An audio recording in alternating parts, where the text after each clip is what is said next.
So with us today is Maria Contreras-Sweet. She's the former administrator of the U.S. Small Business Administration.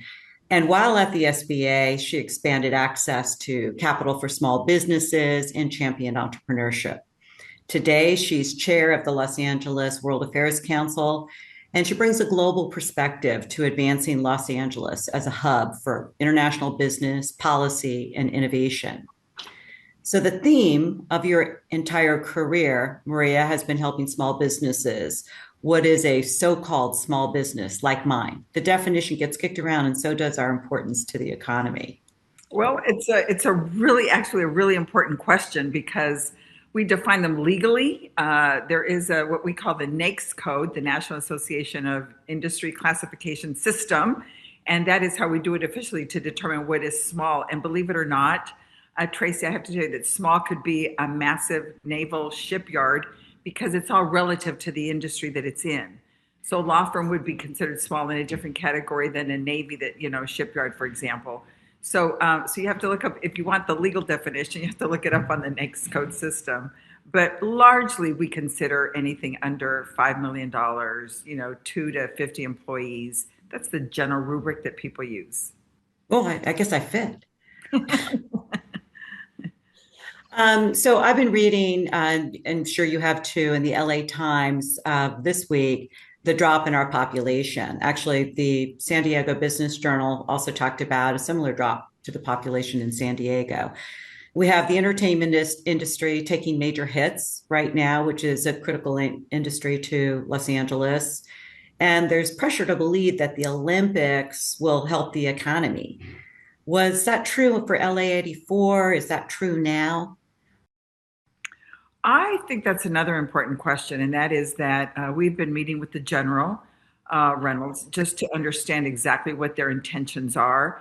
There is no point, Tracy, in having the Olympics, all the effort that we've made over the years to make a bid, put teams together to go and lobby for us, and put all this effort in, if it doesn't inure positively to Los Angeles. We don't want people to come and just experience a great game of sports for sure, but then leave and not leave something of value, of economic development, of vitality, of affecting our small businesses. So our goal, and I'm delighted to tell you that the administration, the team at the Olympics has been very open to this idea of doing what we do as a federal government. For years, Congress has mandated that small businesses get 23% of the federal spend. And we know that the federal government is the largest procurer in the world. And so 23% is billions of dollars that go directly to procurement opportunities to small businesses. So we challenge the Olympics to do the same. And they're not obliged because they're a private company. But I was delighted to see that they said yes. And then I said, well, wait a second. If Minnesota, if Montana, if Oklahoma, Ohio, all these states across the country can reach this 23%, because under my administration, when I was in office as the SBA administrator, we exceeded it. And so I said, if we could do that, well, then why couldn't the Olympics exceed it? Because we have so much entrepreneurship in the Southern California area. So the wonderful news that I have to share with you is that they have said that their goal is to meet at least 23% of their spend will go to small businesses. So please, if you haven't signed up, you should sign up. So I encourage you to reach out to all of our business organizations are engaged. I chair the mayor's small business cabinet. And so I'm working with the Los Angeles Economic Development Council, with the Chamber, with VICA, all of the small business groups, so that we can encourage people to sign up and to register. And so any of these organizations would be a great pathway to get registered and make sure that you're on the list.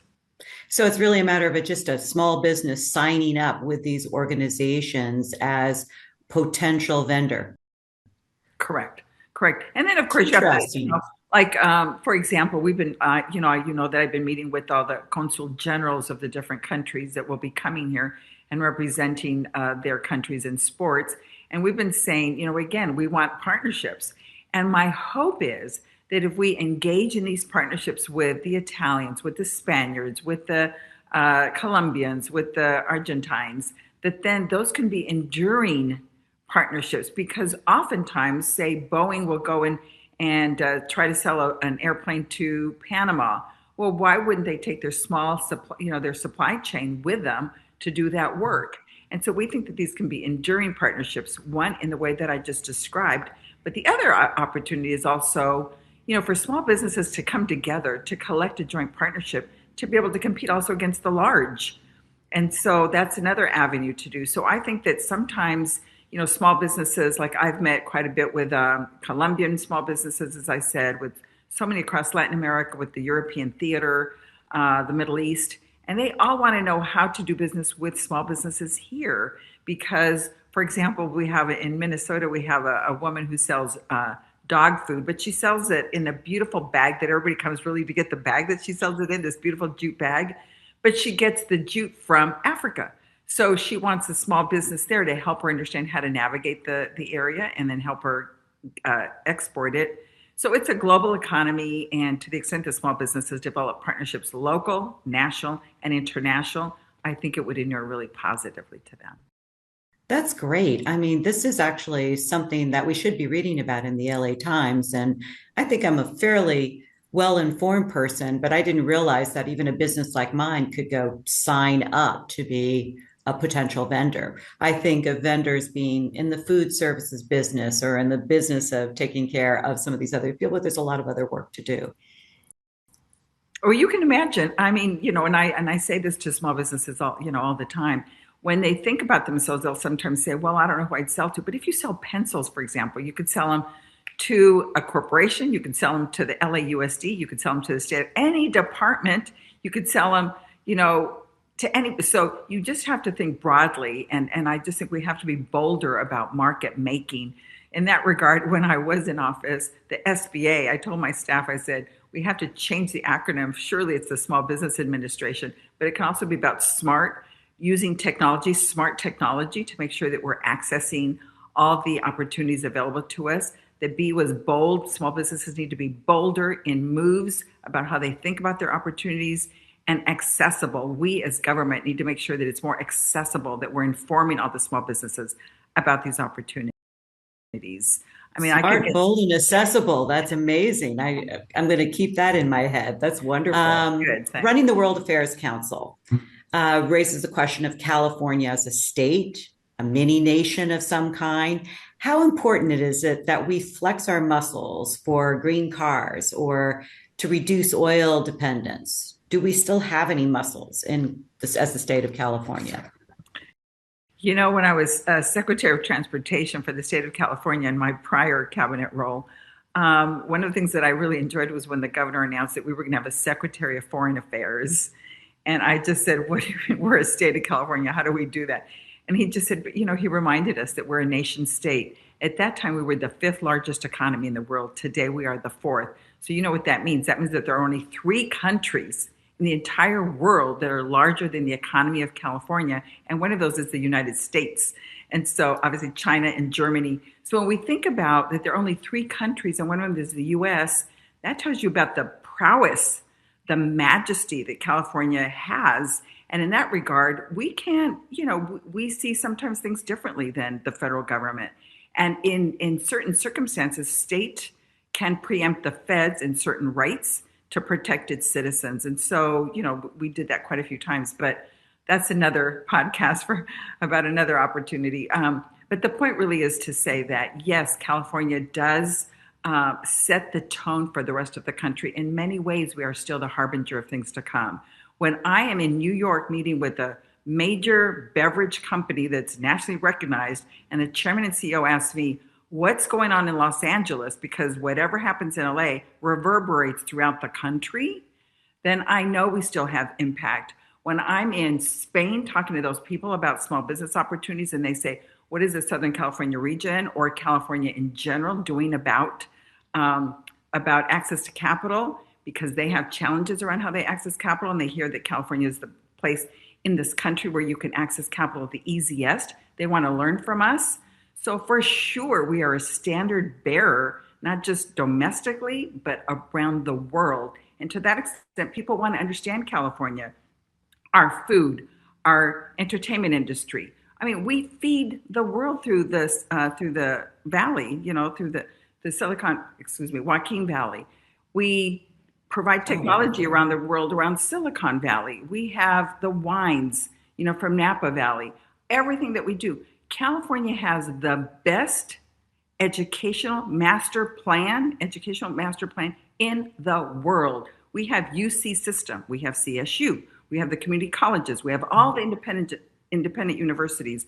So I am proud wherever I go to boast California, and I know that we're the trendsetters, and I know that people listen and follow. So to your question, if I may, that's why at the Los Angeles World Affairs Council, we are saying LA should inform the world, and we need to learn from the world too. And so we call ourselves now the center stage of ideas, and we invite international diplomats. Tomorrow we have Spain coming in to talk to us about what's going on. They've been taking some very bold stances.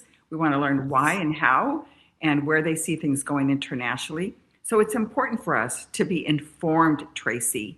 You can't fulfill the promise of America if we do not have an informed citizenry. And to have an informed citizenry, you have to know that you're getting truth, whether you're on the left or the right. What is the truth without the spin? And so we bring in important decision makers, thought leaders, to connect with authentic people in Los Angeles so they can exchange ideas and make things happen and create deepen democracy, essentially. Deepen democracy. You have an informed citizenry, you have a democracy. It's interesting because in the age of TikTok and how people are getting their snippets of information, the LA World Affairs Council is a group of informed people that want to keep informed. How do we grow that? I mean, I go to those meetings. Everybody there is very well informed. We're all reading newspapers. How do we? I feel like we're not doing, not you, but California and LA is not doing its job in, I don't know, advocating or doing public relations, if you will, for itself.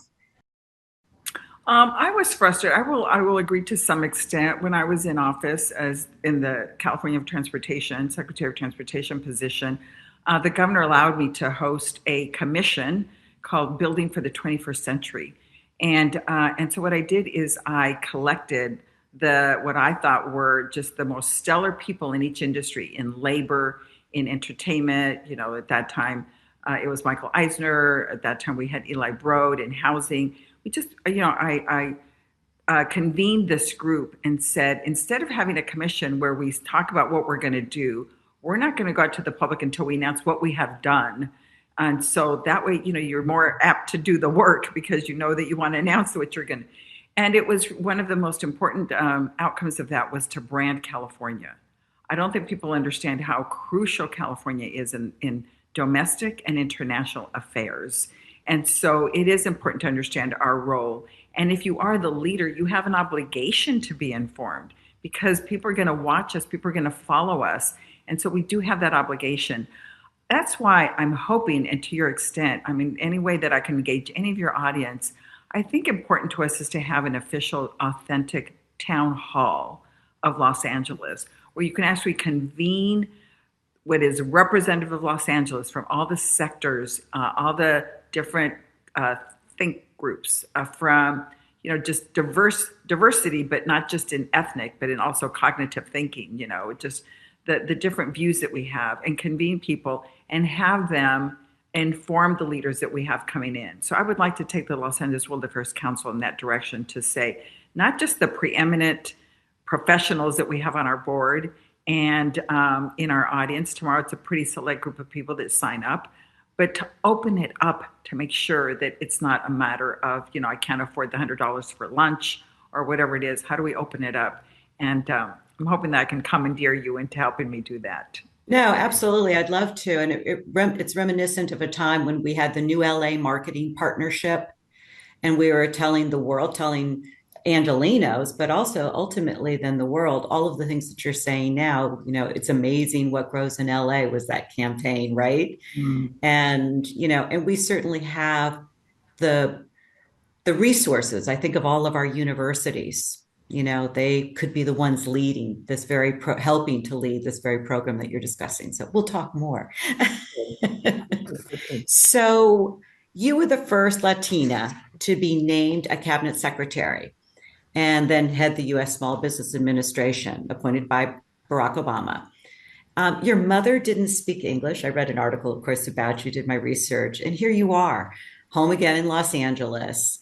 What's your perspective on LA today, with the issues like the purge of undocumented workers and the bitterness that's been left behind as a result of, the federal government's involvement and just feeling so marginalized as a city in many ways? I think a lot of people in LA feel this right now. What is your take? There's so much to say about that at so many different levels. First, I Mhm. must say that just to level set, I believe that we need to secure our borders. We need to preserve our sovereignty. Anybody should not be able to come in at any time of the day and come in into our country. So I believe in secure borders. That's very important to me. You need to know who's coming into your country. So I'm not about open borders. I'm not about just letting people in. But having said that, the studies, the research, and what I have personally seen is that immigrants contribute enormously to our country. Depending on what economic rung you're in, for example, down on the workers in the fields and that sort of thing, out of their paycheck, they're paying taxes, but Mhm. all of them, all of the taxes, all of those people. But when it goes to sign up for benefits, they typically can't because they don't have the social security number. So they are contributing, but they're not taking, unlike what people think that's going on. Secondly, what I see is then at the next rung in terms of engineers, that's a really frustrating part because we're recruiting, importing engineers from all over the world, the Middle East, for example. And yet I'm frustrated by it, Tracy, because I say these companies are spending thousands of dollars for recruiters to find them an engineer. And I say, you could get them for free if you just invest that same amount of money in the college in your backyard. Like, why aren't you developing the talent here so that you can have local people? So that's a frustration. And the Mhm. third level that I Interesting. get really frustrated about is no one complains. No one complains to me about, gee, we're outsourcing our jobs to the Philippines, we have call centers in Mexico, in the Philippines, in the Middle East, in India, all Right. over the world. We have call centers. We're outsourcing. Those are the good jobs that we want. But no one's complaining. Everybody's complaining that we have people here as house workers, as waiters in our restaurants, and they say, oh my gosh, these people are taking our jobs. Those are not, I mean, those, yes, they are, maybe if you wanted that job, but the job that you really want is over there in the Philippines and in India and in China. And no one complains about that. And so I think we just have to have our good sense and have a sound policy about what skill sets we need, how many can we grow first and foremost in our own country, at what rate, and only then if there's a delta, if there's a gap that we need, then you can go out and recruit from somewhere else. But I think that you have to start with, investing in our colleges and our community colleges, universities, our research centers to make sure that we're developing our own talent here domestically. Maria, thank you for reminding us that even in uncertain times, smart leadership and a little optimism still matters. It's been a pleasure. Thank you. Thank you for being such an important leader for all of us. All that you do, communications is essential, which I guess is what I'm trying to say here. And you being our teacher about how important it is to make sure that you're communicating with your audience in a way that is understood and appreciated is enormously invaluable. So thank you for all you're doing for all of us, nonprofits and businesses. Continued success and Godspeed. Same to you.